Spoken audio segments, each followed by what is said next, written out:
지난 영상에서 자본주의 시대에 보이지 않는 벽을 보고 충격 먹으신 분들 계실 겁니다. 이번 영상도 비슷할 것 같아요. 자본주의의 민낯을 살펴보고 개안을 하실 분들만 보시길 바랍니다. 자본주의에 대해서 무지한 채로 열심히만 살면 가난을 향해 달려가고 있을 수도 있다는 걸 눈치채시길 바라는 마음으로 시작해 보겠습니다. 여러분, 만약에 학교가 없었다면 우리의 삶은 어떻게 펼쳐지고 있을까요? 학교는 현대사회에서 교육을 담당하는 기관입니다. 이 시대를 살아가는 대부분의 사람은 학교에 가서 공부를 하죠. 그리고 지식과 기술을 습득하고자 애를 씁니다. 부모들은 의무적으로 학교에 보내고 자식들은 그저 학교로 향합니다. 하지만 학교가 왜 생겨났는지는 대부분이 잘 모르고 있죠. 자본주의에 대해서 이야기를 할 줄 알았는데 왜 갑자기 학교 얘기를 할까요? 여기서부터 시작이거든요.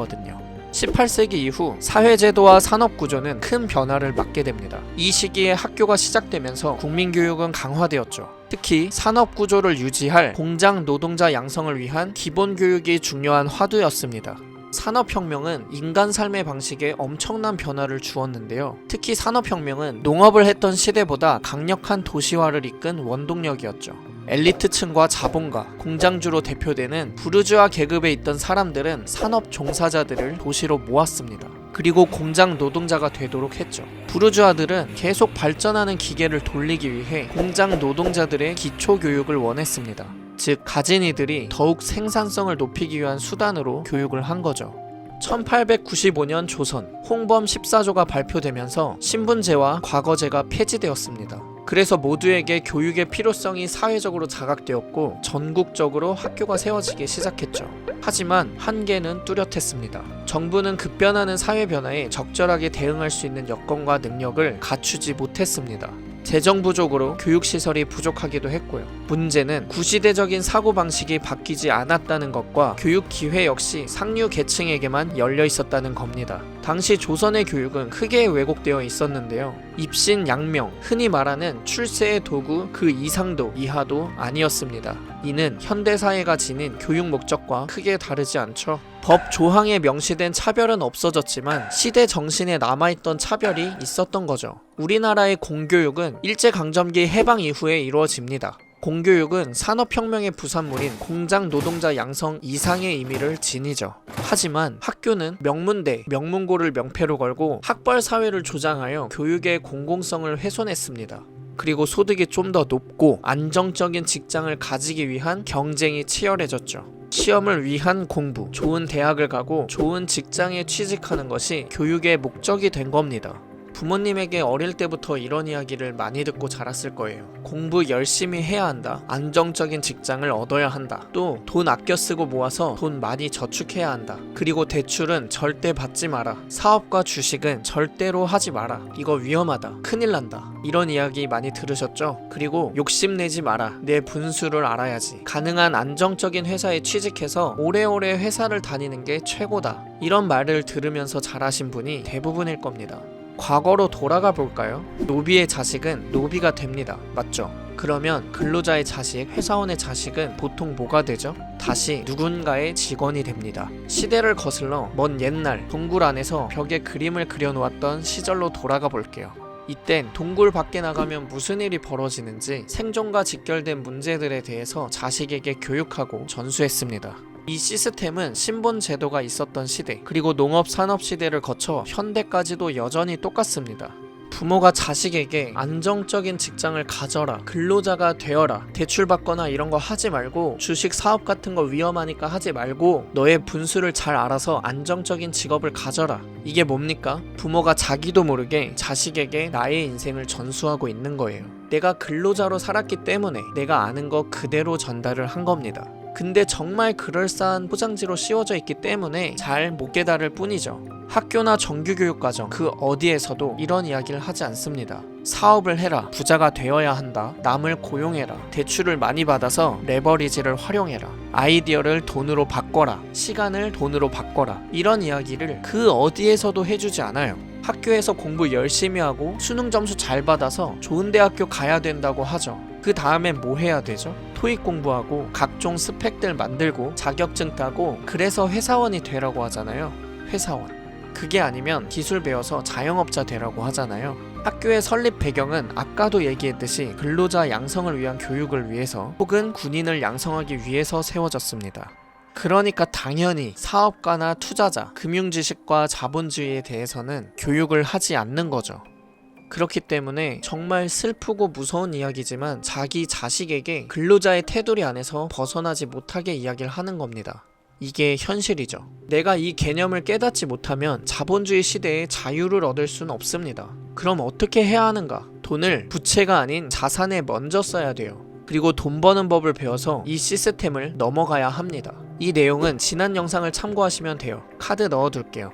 이어서 우리의 신분과 계급을 넘어가지 못하도록 막는 보이지 않는 시스템, 그 중에서도 집을 못 사게 만드는 4가지 벽에 대해서 이야기를 해보겠습니다. 4가지 벽은 바로 청약, 전세, 대출, 세금입니다. 그 전에 이미 돈이 없다고요? 돈 관리와 돈 버는 법 관련해서는 이 재생 목록 영상들을 정주행 해보시길 추천드립니다. 이번 영상에선 내가 어느 정도 돈이 있어도 생각보다 집 사기가 어려운 이유에 대해서 나눠보려고 합니다. 돈이 아예 없는 것도 아니고 직장을 다니면서 돈을 계속 벌고 있음에도 뭔가 내가 집을 사려고 하면 이런 생각이 들 거예요. 내 상황에선 집을 사기가 좀 어렵겠다. 근데 충격적인 건 이 생각이 아주 정교한 시스템에 의해서 자연스레 하게 만들어진 생각이라는 점입니다. 말이 되는 소리를 해! 먼저 청약 시스템입니다. 우리는 학교 정규과정 속에서 내 집 마련에 대한 교육을 배운 적이 없죠. 그래서 막연한 느낌으로 청약 들어서 분양받아야겠다 라고 생각하시는 분이 상당히 많습니다. 근데 우리나라는 외국에 비해 엄청 복잡한 청약 제도를 운영하고 있어요. 그리고 청약 제도가 매년 바뀝니다. 그래서 이 부분에 대해서 진지하게 찾아보고 공부하지 않으면 이해하기가 쉽지 않아요. 먼저 청약에 대해서 간단히 설명드려 볼게요. 청약 통장을 만들어 예금을 넣어둡니다. 그리고 일정한 조건을 갖춘 사람에게 분양되는 아파트에 청약할 수 있는 자격을 주는 제도입니다. 이 청약 제도는 크게 2가지가 있어요. 하나는 가점제, 또 하나는 추첨제가 있습니다.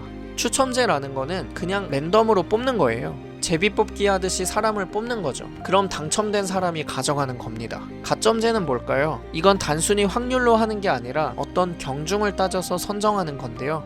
그래, 이 사람이 당첨되는 게 차라리 좀 더 낫지 않을까? 라고 우선순위를 주는 거예요. 그래서 그걸 점수화하는 겁니다. 높은 점수인 사람이 가져가는 게 가점제인 거죠. 우리나라는 대부분 가점제로 운영하고 있는데요. 근데 가점의 기준은 뭐가 있을까요? 간단하게 말하면 누가 가장 무주택자로 고생했는가, 가장 고생한 사람한테 집을 주는 게 맞지 않을까? 라는 논리입니다. 그럼 어떻게 해야 할까요? 일단 청약 통장을 오래 가지고 있어야 합니다. 중간에 통장을 사용하거나 해지하면 안 돼요. 기본 조건이니까요.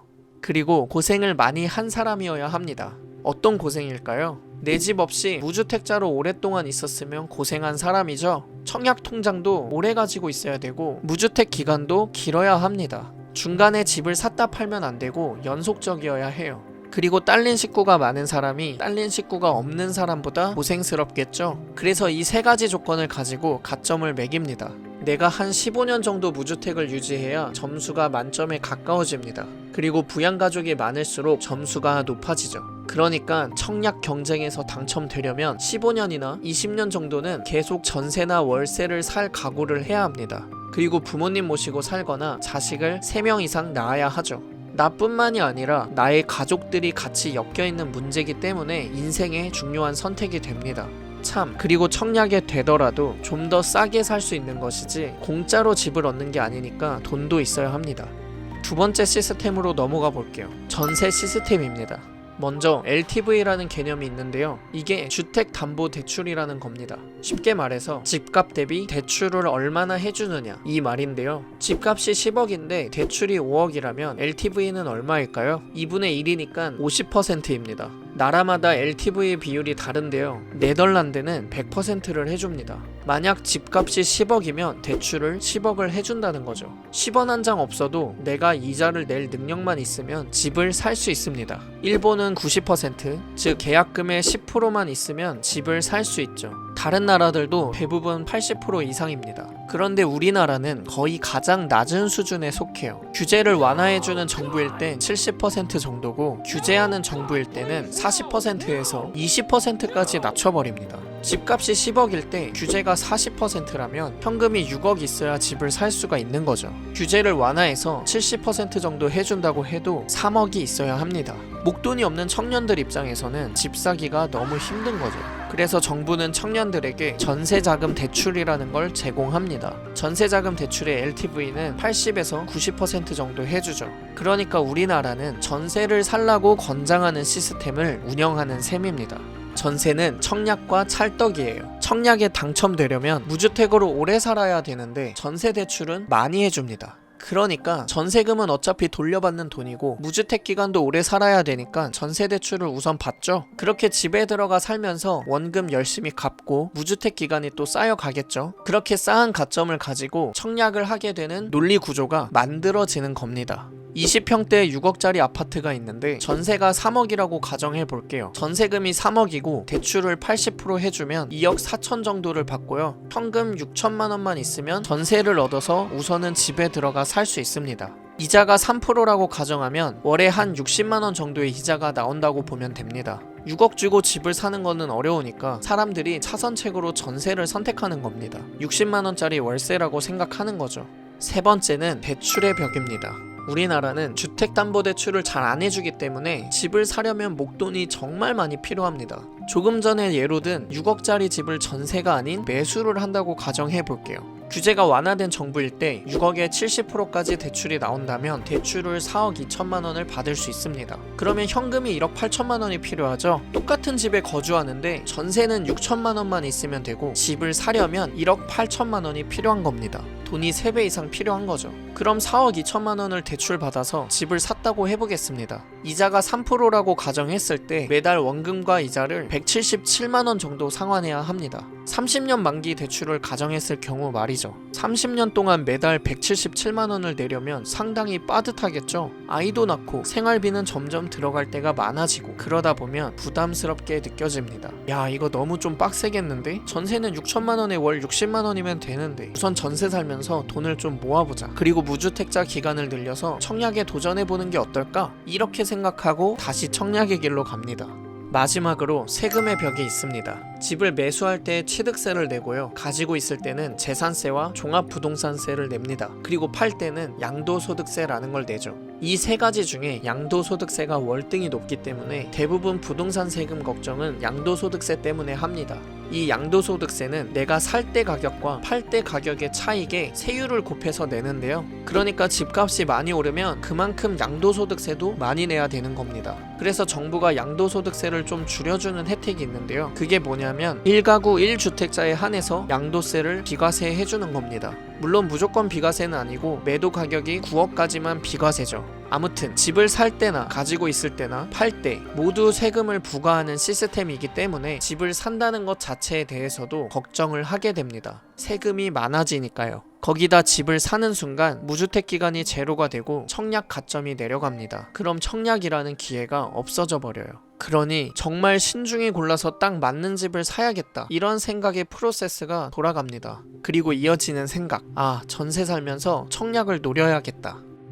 이 네 가지 벽은 필연적으로 전세 살면서 돈을 모으다가 청약을 노려야겠다, 여기로 다 몰아가게 되어 있습니다. 이 시스템은 나도 모르는 사이에 무주택을 강요하고 있죠. 심지어 전세 계약이 만료되어서 다른 집을 구하려고 할 때 보면 집값은 너무 올라가 있고 전세가도 올라가니 개미지옥에 계속 빠지게 되는 구조인 셈이죠. 이런 시스템이 있고 내가 자연스레 이렇게 생각하도록 유도가 되고 있음에도 불구하고 학교에서도 부모님도 사회에서도 아무도 알려주지 않습니다. 이 사회의 시스템은 견고하게 아주 설계가 잘 되어 있어요. 내가 자본주의와 돈에 대한 공부를 하지 않고 무지한 채로 산다면 나와 가족은 계속 이 시스템에 갇혀서 벗어나지 못하고 쭉 살게 됩니다.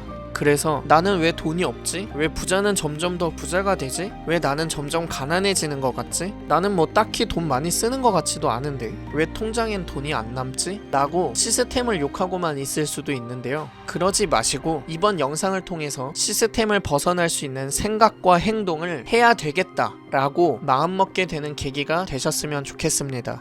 오늘 영상 정리해 보겠습니다. 자본주의 시대에 나도 모르게 노동자로 포지션을 취하게 되고 집을 사기가 어려웠던 이유, 첫째, 학교의 설립 목적이 공장 노동자, 군인 양성을 위한 목적이었고 부모로부터, 학교로부터, 사회로부터 계속 고퀄리티 직장인이 되도록 세뇌를 했기 때문이다. 둘째, 직장인이 집을 사기 어려웠던 이유는 청약, 전세, 대출, 세금 등이 보이지 않게 무주택으로 몰아가고 있었기 때문이다. 따라서 무지했다는 걸 인정하고 지금부터라도 자본주의를 공부하자. 자본주의 시대를 살고 있는 우리가 신분과 계급을 바꾸려면 돈 관리를 할 줄 알아야 하고 돈 버는 법을 배워야 합니다. 구독과 알림 설정 해두시면 매주 성장에 도움될 인사이트를 공유 받으실 수 있습니다. 시청해주셔서 감사드리며 이상 어치버였습니다.